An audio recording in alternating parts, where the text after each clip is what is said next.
ഈ പ്രോഗ്രാം നിങ്ങൾക്കായി സമർപ്പിക്കുന്നത് കാർടെക് ചെറുപുഴ കലവറ എപ്പിസോഡ് 2 ഓപ്പറേഷൻ തൂഫാൻ.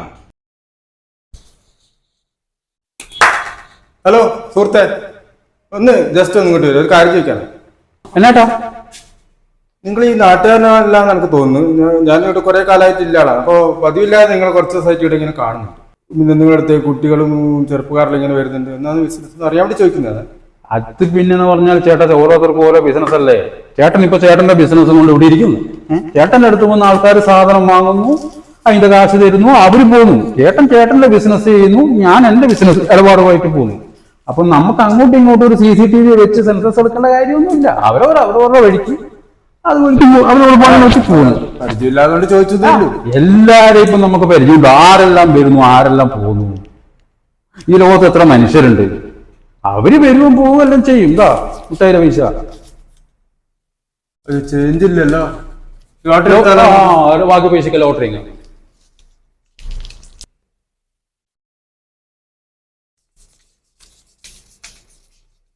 ഇതാ ബാക്കി പൈസ കണക്കായിട്ടുണ്ട്.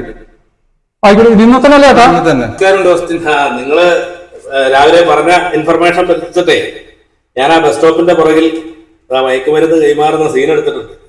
നോക്കട്ടെ. ചുവന്ന ടീഷർട്ട് ഇട്ടവൻ ഇവൻ തന്നെ, ഞാൻ പറഞ്ഞവൻ അല്ലേ? പതിവായിട്ട് ഇവിടെ വരുന്ന ഇവൻ തന്നെ. ഇവനെ ഞാന് അത് ഷൂട്ട് ചെയ്തു മറവിൽ ഇരുന്നിട്ട്. പക്ഷെ ഞാനൊന്ന് ഇവനെ ഒന്ന് നേരിട്ട് എടുക്കാൻ വേണ്ടി ഫ്രണ്ടിലേക്ക് എടുപ്പിക്കാവും ബൈക്ക് എടുത്തിട്ട് ഒരൊറ്റ പോക്കാണ്. നേതാവേ നമസ്കാരം. എന്നാണ്ട് സുഖല്ലേ? എന്നതാ ഇവിടെ ഓപ്പറേഷൻ തൂഫാനൊക്കെ നിങ്ങളുടെ സർക്കാർ നടത്തിയിട്ടും ഈ മയക്കുമരുന്ന് പരിപാടിയെല്ലാം ഇവിടെ ഇഷ്ടം പോലെ നടക്കുകയാണ്. മയക്കുമരുന്ന് വലിയൊരു വിപത്ത് തന്നെയാണ്. അത് നമ്മുടെ കുട്ടികളെയൊക്കെ വഴിതെറ്റിക്കുന്നുണ്ട്. നമ്മൾ ഇതിനെ കുറിച്ച് കാര്യമായിട്ട് ചിന്തിക്കണം. ഇത് കണ്ടോ, ഇപ്പൊ രമേശ് ചേട്ടൻ എനിക്കൊരു ഇൻഫർമേഷൻ തന്ന പ്രകാരം ബസ് സ്റ്റോപ്പിന്റെ പുറകിൽ നിന്ന് ഞാൻ പോയി ഷൂട്ട് ചെയ്ത സാധനമാണ്. നമ്മുടെ SI സാർ വരുന്നുണ്ടല്ലോ. സാറിനൊരു വിശേഷം പറയാനുണ്ടായിരുന്നു. അതായത് രമേശ് ചേട്ടൻ കഴിഞ്ഞ കുറച്ച് ദിവസമായിട്ട് ഒരു ചെറുപ്പക്കാരനെ ഇവിടെ പതിവില്ലാതെ കണ്ടു. കോളേജിന്റെ മുമ്പിലും ബസ് സ്റ്റോപ്പിലും ഒക്കെ ആയിട്ട് കോളേജ് പിള്ളേർക്ക് എന്തൊക്കെയോ പൊതി കൈമാറുന്ന പോലെ ഒരു സംശയം തോന്നിയിട്ട് എന്നോട് പറഞ്ഞു ഇന്നൊന്ന് വാച്ച് ചെയ്യണം. അപ്പൊ ഞാൻ സൂം ലെൻസും ഒക്കെ ആയിട്ട് അവിടെ ബസ് സ്റ്റോപ്പിന്റെ പുറകില് ചെടിയുടെ പുറകിൽ മറഞ്ഞു നിന്നുകൊണ്ട് ഷൂട്ട് ചെയ്ത സീനുകളായിരുന്നു. വീഡിയോ, ഫോട്ടോ, കാര്യങ്ങളൊക്കെ. ആ ചുവന്ന ടീഷർട്ട് ഇവൻ പല കുട്ടികൾക്കും പല സാധനങ്ങളും കൈമാറുകയും പൈസ കൈപ്പറ്റുകയും ചെയ്യുന്ന സംഭവമുണ്ട്. അപ്പം ഈ സാധനം ഷൂട്ട് ചെയ്തിട്ട് ഞാൻ ഇയാൾ തന്നെ ആണോ എന്ന് അറിയാൻ വേണ്ടി രമേശേട്ടന്റെ അടുത്ത് വന്നപ്പോഴാണ് പറയുന്നത് ഇതാണ് ആള്. അപ്പം നേതാവും വന്നു. അപ്പൊ നേതാവിനോട് പറഞ്ഞപ്പോഴും പറഞ്ഞു നമ്മളെല്ലാരും കൂടി ചില കാര്യങ്ങൾ ചെയ്യണമെന്ന് പറഞ്ഞപ്പോഴാണ് SI സാർ വന്നെത്തിയത്. ഏതായാലും ഇതിലൊരു തീരുമാനം ഉണ്ടാക്കേണ്ടതുണ്ട്. ആയിക്കോട്ടെ, നമുക്ക് നമ്മുടെ ജോയ് സാർ വരുന്നുണ്ടല്ലോ. എല്ലാരും ഉണ്ടല്ലോ. പത്രമുണ്ട്, നേതാവുണ്ട്, SI ഉണ്ട്. പക്ഷേ മഴ ചാറുന്നില്ലേ? കുറച്ചുകൂടി ഇങ്ങോട്ട് കയറി നിന്നോ. ചെറിയ കടയല്ലേ, നമ്മ വലിയ സൗകര്യത്തിൽ നമുക്ക് ഇതിനെ പറ്റി കാര്യമായിട്ട് ചർച്ച ചെയ്യണം. കുഴപ്പമില്ല. ഇല്ല എല്ലാരും കൂടെ പരിപാടി. ഞങ്ങളെ ഇതുണ്ടോ ഈ ചുവന്ന ടീഷർട്ട് ഇട്ടവനെ അറിയോ? ഇത് ഇവനെന്റെ ശിഷ്യനാണ്.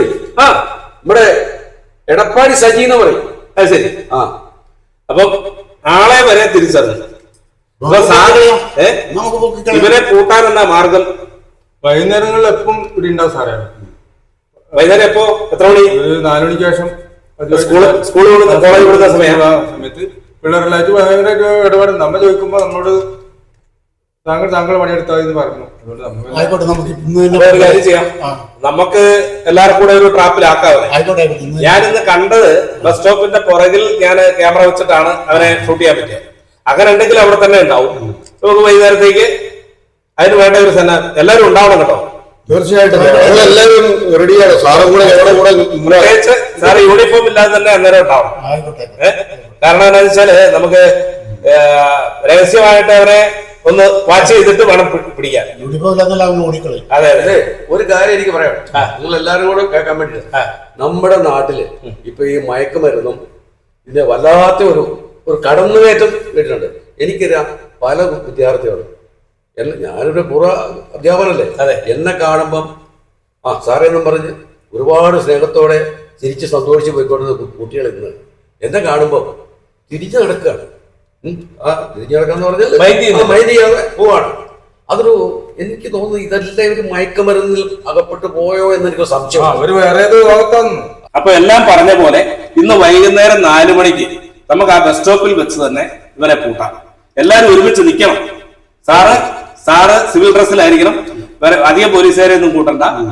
പോലീസിന്റെ സാന്നിധ്യം കണ്ടാൽ അവൻ വണ്ടി വിടും. അപ്പൊ പൂട്ടിയിരിക്കും. ഓക്കെ. പ്രിയ പ്രേക്ഷകരെ, വളരെ സന്തോഷകരമായ ഒരു വാർത്തയാണ് നമുക്കിപ്പോൾ പറയുവാനുള്ളത്.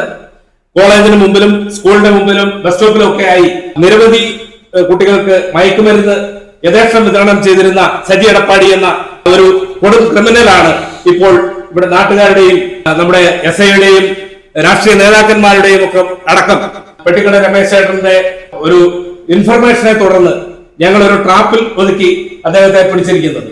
മാധ്യമപ്രവർത്തകൻ എന്നുള്ള രീതിയിലും എനിക്ക് അഭിമാനമുണ്ട്. ഇവനെ പഠിപ്പിച്ചിട്ടുള്ള ഒരു അധ്യാപകനാണ് നമ്മുടെ ജോയ് സാറ്. അദ്ദേഹവും സ്ഥിരീകരിച്ചതിന് ശേഷമാണ് ഇവരാണ് പ്രതിയെന്നും എവിടെയാണ് ഇവരുടെ ആസ്ഥാനമെന്നും കണ്ടുപിടിക്കാൻ സാധിച്ചത്. എന്തായാലും ഇത് പോലീസിന് മാത്രമല്ല നാട്ടുകാർക്കും ഒരു പൊൻതൂവലാണ്. ഈ തൂഫാൻ പ്രവർത്തനത്തിൽ എല്ലാവരും ഒറ്റക്കെട്ടായി നിന്ന് വൻ വിജയമാണ് നേടിയിട്ടുള്ളത്. സാർ, ഇവന്റെ കൈ പുറകിൽ ബന്ധിച്ചിട്ടുണ്ട്. വളരെ വയലന്റ് ആകുന്ന ഒരു പ്രതിയാണ്. പക്ഷേ അവരെ പോക്കറ്റിൽ നിന്ന് തൊണ്ടുമുതൽ എടുക്കുന്ന സീനാണ് കാണുന്നത്.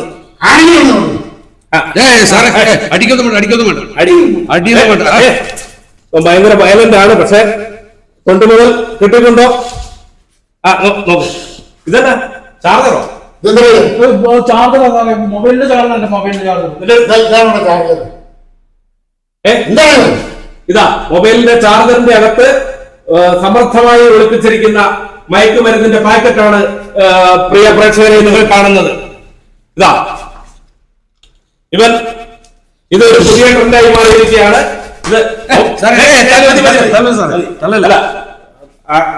സാറിന് തൊണ്ടുമുതൽ കിട്ടിയിരിക്കുകയാണ്.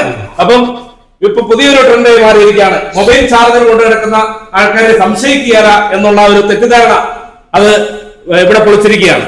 പ്രിയ പ്രേക്ഷകരെ, എല്ലാ നാട്ടിലും ഇതുപോലെ ജാഗ്രതയോടെ പ്രവർത്തിക്കുന്ന പെട്ടിക്കടക്കാരും രാഷ്ട്രീയക്കാരും നേതാക്കന്മാരും മാധ്യമങ്ങളും ഉണ്ടെങ്കിൽ പോലീസിന് കാര്യങ്ങൾ വളരെ എളുപ്പമാകും. ഓപ്പറേഷൻ തൂഫാൻ അതിഗംഭീരമായിട്ട് വിജയിക്കട്ടെ എന്ന് ആശംസിച്ചുകൊണ്ട് വീണ്ടും അടുത്തൊരു വിഷയവുമായി നിങ്ങളുടെ മുമ്പിലേക്ക് ഞങ്ങൾ എത്തും. കലവറയുടെ ഈ എപ്പിസോഡ് നിങ്ങൾക്കായി സമർപ്പിച്ചത് കാർടെക് ചെറുപുഴ. നിങ്ങളുടെ കാർ പെട്ടെന്ന് കേടായോ? ടെൻഷൻ വേണ്ട. കാർടെക് ചെറുപുഴ നിങ്ങളോടൊപ്പം. പരിചയസമ്പന്നരായ മെക്കാനിക്കുകൾ, കൃത്യസമയത്തുള്ള delivery. Cartech Cherupuzha ding and body painting. ഇപ്പോൾ തന്നെ വിളിക്കൂ.